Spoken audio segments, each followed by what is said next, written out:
Ilikuwa tunachokiangalia ni mienendo. Kwamba je, huyu yupo exposed katika rushwa? Je, mwenendo wake na tabia yake iko kama inavyotakiwa katika uongozi? Sasa unajikuta kwamba sheria inampelekea mtu ambaye kwa lugha moja nzuri unazosema kwamba anaenda kujaza tu makaratasi. Lakini mwisho wa siku kama ikitokea ni kwamba labda yeye mwenyewe aamue kujiingiza katika hayo maeneo. Lakini wako watu kwa nafasi zao wamekaa katika mlango ambao ni wanapata tu rushwa. Yani either ameita au hajaita itakuja rushwa na itanani. Sasa hii sheria lazima iwe katika maeneo yote. Kwa hiyo Mheshimiwa Waziri Mkuu kwa sababu yeye amesikia concern ya Mheshimiwa Rais, amesikia concern ya Tanzania, kwa hiyo ndio maana ameelekeza vile ambavyo nini. Na mimi nataka niseme tu kwamba wizara yetu tutashughulikia jambo lile na kulipatia ufumbuzi mapema iwezekanavyo.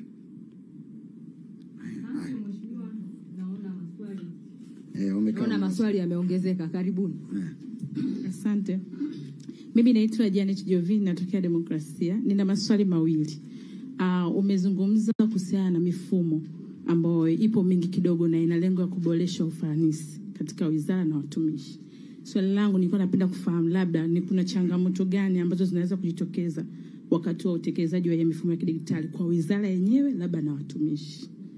Swali la pili, tungependa labda kufahamu labda ni mahali gani wizara inaweza kuboresha zaidi katika hii mifumo ili kuhakikisha sasa inafanya kazi na inakuwa ina manufaa kwa watumishi wote. Asante.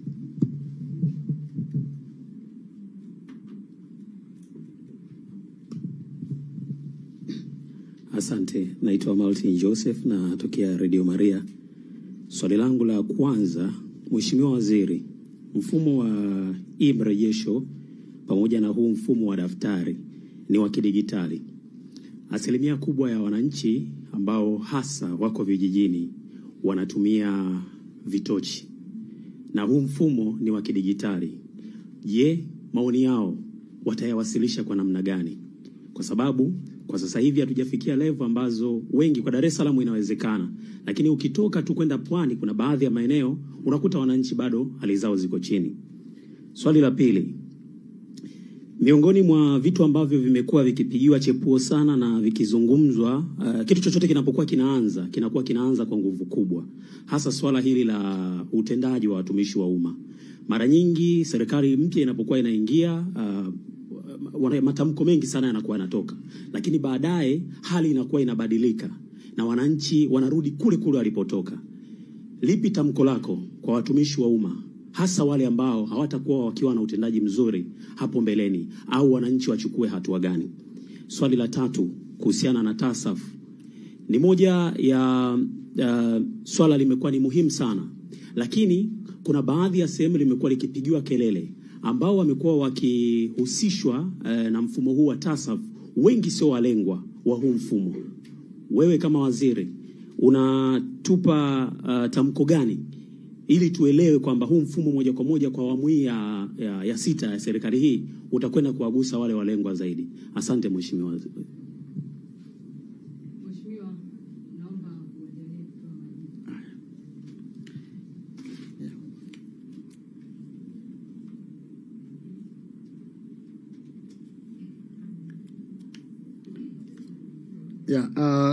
majibu. Labda mimi nianze kwa kueleza juu ya zile ambazo muuliza swali wa kwanza alieleza juu ya changamoto ambazo zinakabili. Changamoto zipo. Yaani lazima tuseme kwamba changamoto zipo, na changamoto zizopo basically ya kwanza, changamoto kubwa ambayo ipo katika mifumo yetu sisi ni jambo zima la miundombinu. Kama alivyoeleza, nadhani ni connect maswali haya mawili. Katika jambo lingine nasema kwamba kuna maeneo watu wana vitochi, hawawezi kuaccess hiyo mifumo. Lakini sasa hivi tupo katika njia ya kudevelop, si lugha nzuri, kudevelop au kujenga mifumo ambayo inaweza kaoperate katika mazingira yote, offline na online. Kwa sababu unaweza hata kwenye katochi. Si unaona kwa mfano kama hata mfumo wa M-Pesa ni mfumo ambao bwana sijui ndo nimefanya vizuri au nimefanya make. Wakati wengine wanatangaza biashara hiyo wamepata bahati kwamba unaweza ukatuma hela kwa kutumia simu ya tochi. Umeelewa? Kwa hiyo na sisi pia nao tunajaribu kuangalia katika utaratibu huo, lakini hii challenge ni ya ukweli na ipo, na lakini vijana wapo katika kazi nzuri wanaifanya, na tutakapofanikiwa tutatoa pia maelezo juu ya hilo. Lakini pia siku hizi ziko simu za 20,000, 10,000 za kidigitali. Sasa unajua ni wakati mwingine najua lazima tuwaambie Watanzania ukweli. Yaani yako mazingira ni lazima tukubali tu kwamba mabadiliko yanatakiwa pia na sisi tuende nayo. Leo hii utakiwa kusubiri kwamba eti naweza nikanunua simu ya kitochi kwa 50,000 alafu nikashindwa kununua simu ya kidigitali inauzwa 20,000. Kwa hiyo wakati mwingine mabadiliko nayo nasema mabadiliko ya kiutamaduni miongoni mwetu lazima tuyakubali hilo. Lakini jingine ni rasilimali fedha. Wakati wengine wanataka mfumo, kwa mfano kwenye rollout ya mfumo unataka mfumo ufike mpaka Kigoma kwa mfano toka Dar es Salaam. Lakini mtu wa Kigoma sio kwamba unaenda umdondoshea tu mfumo, lakini unataka pia umfundishe aweze kufahamu. Kwa mfano kama tunapozungumzia PIPMIS ni mfumo ambao unatakiwa ujazwe vizuri. Ukishajazwa vizuri mfumo huo ili watu waweze kuelewa vizuri unaweza kufikiaje mfumo huo. Lakini pia jingine ambalo nimeeleza kwenye mifumo hii pia nalo liko jambo la taarifa. Lazima nikiri kwamba mimi kama waziri mpya yako maeneo ambayo pia nahitaji na wenzangu tujipange vizuri jinsi ya kufikisha salamu katika maeneo yetu. Kwa mfano kwenye mifumo mingi hasa maeneo ya vijijini. Nimeeleza hapa kwa mfano nikatumia mfano ule wa simu. Mifumo yetu kama nilivyoeleza katika maelezo yangu ya mwanzo, mifumo hii ukiwa katika maeneo ambayo hayana network, au sio? Tunayo ile access ya ile kodi yetu ile nilisema ni nyota 152 nyota 00 leli. Yaani hata kama una kasimu kako katochi, kama ambavyo unatuma pesa, ndivyo ambavyo pia unaweza ka-access hizo taarifa. Kwa hiyo haya maeneo yote, yani hizi ni changamoto zipo na ni kweli tunakiri, lakini kama waziri, hasa waziri mpya ambaye nimepewa nafasi hii, manake unajua mimi nilikuwa naibu waziri wizara hii. Simeelewa vizuri Sasa Mheshimiwa Rais kunirudisha hapa kwamba huenda kuna jambo ameliona nikipokuwa naibu waziri, maybe nilimfurahisha sana.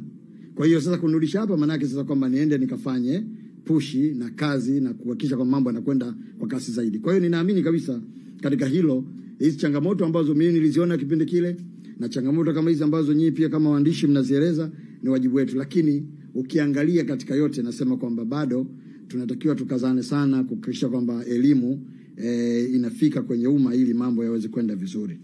Hili ni eneo la kwanza. Lakini eneo la pili, serikali au wizara iboreshe wapi ili kuleta manufaa taraji. Nafikiri serikali katika kuboresha, nadhani nimeeleza kidogo pia. Kwanza ni eneo la kutoa elimu. Lazima tuendelee kufanya kazi ya kutoa elimu. Kwa sababu mifumo hii yote ambayo tunaielezea, kwa mfano kwa eneo la mifumo, malengo yake makubwa ni kumwezesha mwananchi wa kawaida akutane na serikali yake. Kwamba wewe uko kule Musoma, unataka kukutana na waziri yuko Dar es Salaam sasa hivi. Unakutana naye vipi? Ni kupitia mifumo hii tutakutana. Kwa hiyo ni jambo la msingi sana kwamba moja ya kitu ambacho lazima tukazane nacho ni kuhakikisha kwa mfano hata hii kodi ambayo tunaelezea hapa wananchi wanaifahamu kwa wingi zaidi. Kwa sababu mimi binafsi yangu kama waziri niseme wazi, mimi katika jambo ambalo sijawahi kuliogopa ni kukutana na watu. Tunakutana, tunazungumza. Na mimi naamini katika meza hakuna kinachoshindikana. Kwa hiyo kama tukiweka mifumo kama hii ambayo inatusaidia kuweza kukutana na watu, yale ambayo huna majibu nayo unaeleza tu wazi. Kwa sababu usitaki kujigeuza wewe ni kasuku kwamba kila swali linajibu. Hapana. Yale ambayo hauna majibu nayo sasa, bwana sikiliza hili ngoja nilifanyie kazi. Maana yako mengine ni mambo ya kitaalamu zaidi. Mimi kama waziri ni mmoja, lakini chini yangu ninao wakuu wa idara wasiopungua 9 na vitengo vyao. Sasa haiwezi kuwa mimi waziri ninajua kila kitu na katika kila idara, hapana. Lakini with time utayajua, kwa sababu unakutana na huyu anakwambia hili, unakutana na huyu wakati mwingine tunapokea changamoto. Unampigia simu, bwana mkurugenzi, hebu niambie mbona kuna hili na hili. Na sasa mheshimiwa waziri, wala usiwe na wasiwasi. Hilo jambo tumelifanyia hivi, tumelifanyia hivi. Mwambie huyo mtu afanye 1 2 3. Akishindwa mpe namba yangu ya simu tuwasiliane. Ndivyo mambo yanavyokwenda. Na ndivyo ambavyo tunaweza tukafanikiwa, kwa sababu uongozi shirikishi ndio ambao unatoa majibu ambayo unataraji. Lakini pamoja na hilo pia ili jingine la vitochi nafikiri nimeshikiza litolea maelekezo, na utufikishie tu salamu ndugu mwandishi juu ya ile USSS code ambayo inatusaidia kuweza kuwasiliana kwa watu wote. Lakini jambo jingine ambalo limeelezwa ni kwamba juu ya mabadiliko wa mawaziri wanapokuja wapya, mabadiliko yanatangazwa sana, mnapiga sana maneno, alafu mwisho wa siku unaona watu wanarudi kwenye business as usual. Sasa hili jambo mimi nataka nizungumze na watumishi wa umma. Wewe mwandishi habari umeuliza, lakini mimi ninapokujibu wewe naomba nizungumze na watumishi wa umma. Jambo la business as usual limefika mwisho. Sisi kwenye wizara yetu, maana unajua bahati mbaya iliyopo watumishi wa umma lazima wajue kwamba safari hii wana waziri ambaye kwanza anajua nini maana ya nafasi yake hii. Yaani hilo jambo nataka niwaambie wazi. Wizara yetu sisi ndio inao haya na kufaya. Yaani sisi leo hii hata ukisikia kwa mfano mtu kafukuzwa huko sijui labda kwenye sijui kitu gani huko kwenye wizara gani kafukuzwa, yaani kituo kinachokuja ni kwetu sisi. Sisi ndio tunajua nini utumishi wa umma unataka. Mtumishi wa umma aliyekosea tunajua adhabu gani anatakiwa kupewa. Mtumishi wa umma aliyekosea tunajua anatakiwa kufukuzwa lini na anatakiwa lini arudishwe kazini. Kwa nataka niseme kitu kimoja. Kama kuna mtu ambaye anaamini kwamba ule muda wa kuchecheza upo, muda huu haupo, nataka nikwambieni sisi wengine bahati nzuri huwa hatuna sababu ya kununa, kwa sababu mimi nilifundishwa kwa maisha haya ni furaha. Yaani wewe ukijiona kwa mfano mkono umeshindwa kunyooka hivi, kuna mwenzako hata mkono hana. Kwa hiyo sina sababu ya kununa. Lakini nataka nikwambieni ninapofika na jambo la utendaji kazi, mimi ninachotaka ni kwamba jambo mtu aliwezekani uniambie kwa mheshimiwa waziri, kwa mujibu wa katiba, kwa mujibu wa sheria hii, kwa mujibu wa hiki, ili jambo ni gumu kutekelezeka katika hili. Lakini tunazungumza afu unaleta nidhamu ya uoga mfanyakazi kwamba mheshimiwa waziri sawa nitafanya, alafu hujafanya, afu wiki ijayo unakuja kuniambia nimeshindwa kufanya kwa sababu hiyo. Nasema hivi, hiyo kazi hiyo kama unaitaka uwe muwazi na mkweli. Unasema maneno ambayo hajanyoka, unataka uniongopea nikijua ukweli, mimi na wewe ni shingo yako itakuwa mkononi mwangu. Hilo nataka niseme wazi. Sio kwamba tutachinjana, lakini ni lugha ya tafsiri. Wage usije kusema waziri kasema ataenda kuwachinja watu. Lakini point yangu ni kwamba utumishi wa umma ni dhamana. Dhamana ambayo sisi tumepewa kwa niaba ya wananchi. Wananchi hawa walimchagua rais. Labda ifahamike vizuri.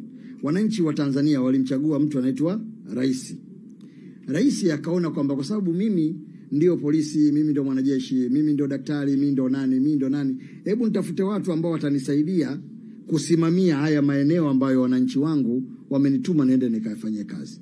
Na moja eneo ambalo nilitumwa kufanya kazi ni kwenye utumishi wa umma. Sasa sisi tunasimamia utumishi wa umma. Utumishi wa umma lazima utoe majawabu. Na ndio maana safari hii mnaweza kuona kwamba katika reforms ambazo tunaanza kufanya, moja wapo kama safari hii tunataka tuhakikishe kwamba watumishi wa umma wanapata adabu. Maana yake wasijisahau, ndio kama ambavyo maelekezo ya jana waziri mkuu. Ni wazi na ni kweli.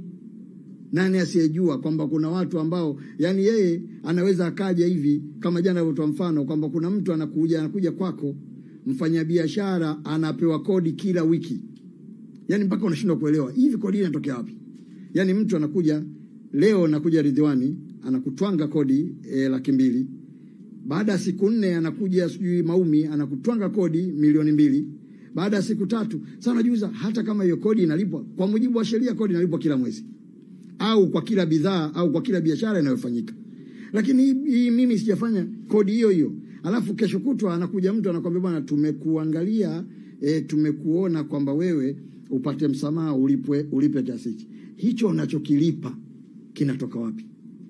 Kipi hicho ulichokisamea? Haiwezi kuwa hivyo. Lakini unaona kabisa mazingira yanayotengenezwa ni mianya ya watu wa nini wapate rushwa. Sasa lazima tunani. Na hiyo ni jukumu letu. Na ndio maana niliambia siku hiyo wazi kwamba wale pale katika ile sekretarieti ya ajira, sekretarieti ya utumishi wa umma kwamba bwana lazima mtimize wajibu wenu. Ni hamna sababu kwamba leo hii eti viongozi wanachafuliwa na nyinyi mmenyamaza kimya. Kwa nini? Ni wajibu wenu kuhakikisha kwamba utumishi wa umma unakuwa mzuri. Kwa hiyo mabadiliko ambayo yanataka kutekelezwa, nataka nikwambieni yatatekelezwa. Na tuvumiliane tu kwa sababu watumishi wa umma ambao mnawataka nyinyi ambao mtakuwa nao kijiweni, mtakuwa nao wengi tu soon. Nyinyi kama kuna mtu aamini hayo, nyinyi mwambieni tu mtu mmoja hivi, hebu tumjaribu kidogo waziri. Nataka nikwambieni, sitoruhusu mtu aje kumwombea mtu radhi. Kwa sababu akikosea amekosea. Hatutakubaliana katika jambo hilo. Hili jambo nieleze wazi na mulielewe. Lakini pia jambo la tasafu kuhusu kugusa walengwa, hebu naomba niambie tena usemaje wake, nimenoti tu kidogo kugusa walengwa. Tasafu ulisemaje? Yaani kuna baadhi ya watu wanaingizwa kwenye mfumo wa tasafu. Hali sio wale ambao wanatarajiwa. Yaani kama ni mzee lakini mfumo haujaingizwa kwa wale ambao ni wahusika. Okay. Sasa mimi labda nilikuwa na swali la nyongeza. Ndio. Ongeza tu. Kuna baadhi kwa sababu nitaka niongezea. Baadhi ya watumishi wa serikali waliopo katika mikataba mifupi na wana muda mrefu zaidi ya miaka 10. Leo ili eneo unalizungumziaje ili kuwasaidia wanapata bima ya afya, PSSF, msaada?